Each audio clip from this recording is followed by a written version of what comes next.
Hey YouTubers, it's Charlie. What was that? That was like the craziest episode ever. I think Music Meister is the most powerful character in the DC universe now. There's a new round of the Flash Ring giveaway going on now too. All you have to do to enter is be a subscriber, leave a comment on this video. That has special significance given what happened at the end of the episode. So the basic pitch, if you were like totally confused about why this episode existed, why they decided to do it as a musical, it was just meant to be a fun way to lighten up the characters who were super bummed out based on what was happening on both of their shows. So Supergirl got all this crap that just got dumped on her. The same thing happened to Barry. So by his own explanation, Music Meister came in to help them out. And I think that he is now the most powerful character that we've ever seen on the shows. He's like the god of the DC universe. So I'll explain how his powers work and why it is that he's so powerful. But top 10 WTF and Easter eggs. So number 10, Barry with his mother flashback always gets you when you see her. She talks about singing in the rain, how musical singing help you be your true self. And that sort of sticks with Barry for the rest of the episode. And they have this nice transition where he's slumped on Cisco's couch. Remember, he and Iris broke up, so he's been living with Cisco, just being a complete bum, watching Singing in the Rain over and over again, driving Cisco crazy. Then they get the call. Number 9, Martian Manhunter and Mon-El brings Supergirl to Earth 1.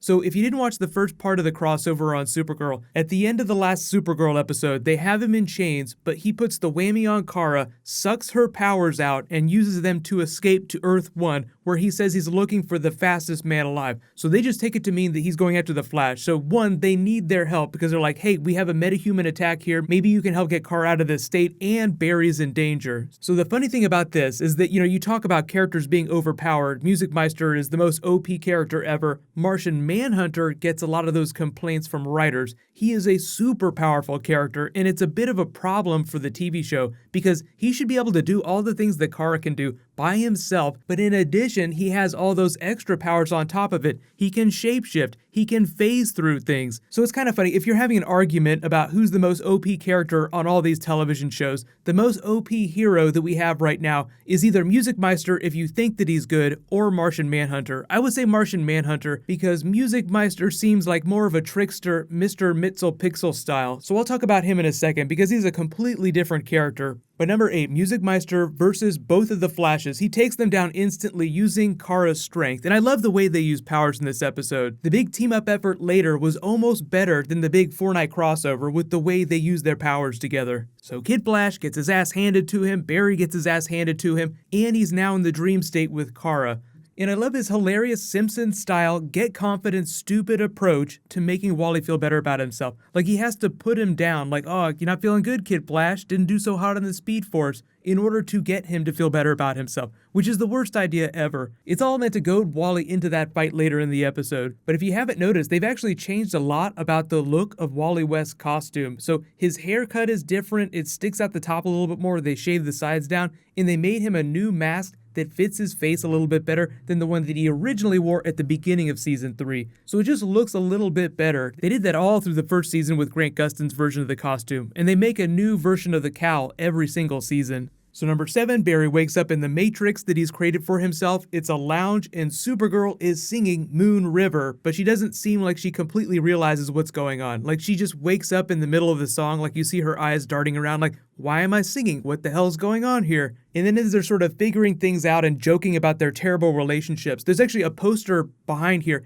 It's kind of an Easter egg for Abracadabra next week because it's a magician, but this is also a magician in real life. So I'm not like a super musical buff, but I'm sure if you look in the background of a lot of these shots, if you were a big theater person or you knew a lot of these songs, there's like an extra level of Easter eggs here. But all the songs they picked, the whole point of the episode was just to give them the reaffirmation to get them through the rest of the season. Like Barry needs to be on his A game to fight Savitar. Supergirl needs to be on her A game too. And all the songs they sang, all the advice that they gave to the other characters that were in there, like the Iris character and the Mon-El character, they were giving advice that they needed to be giving to themselves. Number 6, all the other characters, we meet Merlin. He's one of the mob bosses. Joe is the other mob boss with Martin Stein. They're sort of a team together against Merlin, but they're just rival factions, and it becomes this West Side Story thing, whereby they go to war over their children, but like Cisco is a bartender who has dreams of being something more, Win is the piano player, but Music Meister comes in and it explains what the rules are. They have to follow the script and solve sort of like this overarching mystery, like they have to bring those rival factions together over their children and stop it from happening. Otherwise, they're gonna die in there. But you start to learn about how his powers work. So he's reading their minds because he's connected to them. So that's how he has access to all their memories. That's how he knew about Wally West's confidence being shaken because he was still tapped to Barry's mind. So he knew everything that Barry, everything that Kara knew. The twist at the end of the episode almost seemed like it crumpled that idea up and threw it away because he almost sounds like he's omniscient, so he really does have godlike powers. But we can talk about that in a second. Number 5, this was sort of a hilarious twist. We find out that Millie, Iris's character, is in love with Mon-El, who is Merlin's son, and is named Tommy, which is a big Easter egg for Tommy from Arrow, because in real life, at least in the context of the show, Merlin's son's name is Tommy. So it's almost like the shows really want to have Colin Donnell back on, but they can't, so they just keep referencing him every chance they get. You just hear about Tommy on every single show. It's crazy. Favorite reaction in the episode, hands down, was Kara almost throwing up at the sight of them together. That is going to be my go-to reaction gift from now on. We're in love. Oh, gross.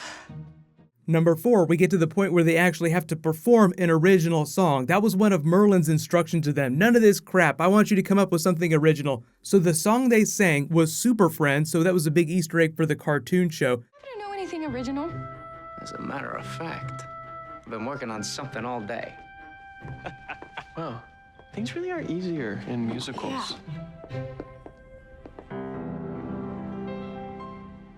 All right. Barry makes fun of Superman and makes a really big Flash pun, but there were a bunch of Flash puns through the episode. And if you're not there in time, you can just go back in time and give it another shot. I'm actually not supposed to do that anymore. You go to hell! You're taking both of us there! Now who's the villain, Flash? Now who's the villain? One of the Flash's greatest powers from the comics is making crazy Flash puns. There were also a whole bunch of running metaphors in the songs he sang. Number 3 was when the dads were singing to their children. I actually had to look the song up. Most of the songs I didn't recognize right away. I had to go look up real quick. So that was Guys and Dolls. It was this really heartfelt song, but I love the twist at the end where Merlin was like, totally happy that you're in love. This is great. He gives him that really heartfelt speech, then turns on a dime and says, oh, we're still going to war. I'm going to kill them all. Get the boys. We are going to war. So, what do you want to do? Gather up the boys. We're going to war.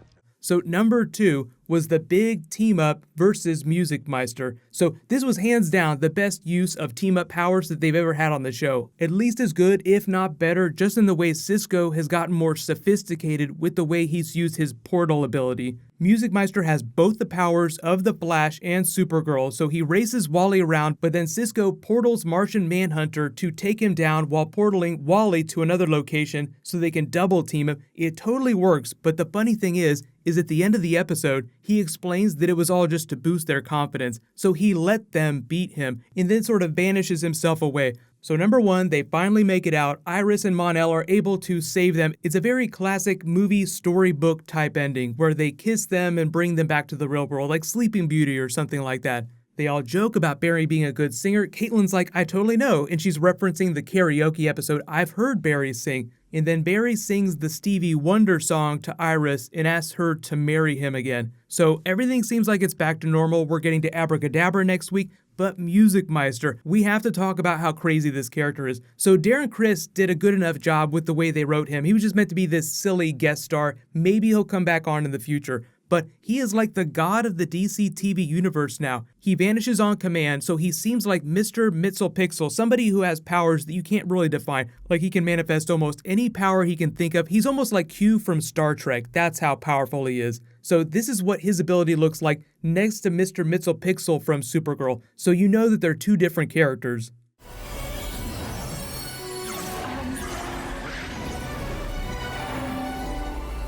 Darling, Who the hell are you? my name is Mr. Mxyzptlk. Are you from another Earth, multiverse, universe, or something? Yeah, you wouldn't even understand where I come from. Wait, I'm sorry, that's it? You're just gonna teach somebody else a lesson? Yeah, that's exactly what I'm gonna do. Oh. Think of your fellow man, lend him a helping hand, put a little love in your heart.